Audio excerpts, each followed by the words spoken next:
আল্লাহ পাক রব্বুল আলামিন যারা জান্নাত যাবে, জান্নাতবাসীকে আল্লাহ পাক রব্বুল আলামিন পছন্দ করে।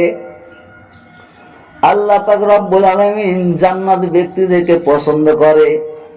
এই পৃথিবী নামাজ পড়েছে, এই পৃথিবীতে ভালো কাজ করেছে, আল্লাহ পাক রব্বুল আলামিন অবশ্যই অবশ্যই জান্নাত দিবে। আর ভালো কাজ করতে পারিনি, আমরা নামাজ পড়তে পারিনি, আল্লাহ পাক রব্বুল আলামিন যদি জাহান্নামে দেয়, জাহান্নামীদেরকে আল্লাহ পাক রব্বুল আলামিন কোনোদিন পছন্দ করে না। পছন্দ করে ভালো মানুষ, ভালো মানুষকে পছন্দ করে। ভালো মানুষ যদি আল্লাহ পাক রব্বুল আলামিনের আদেশ মানতে পারে, বিশ্ব নবী সাল্লাল্লাহু আলাইহি সাল্লামের যদি সুন্নত মানে, অবশ্যই অবশ্যই আল্লাহ পাক রব্বুল আলামিন খুশি হয়ে যায়।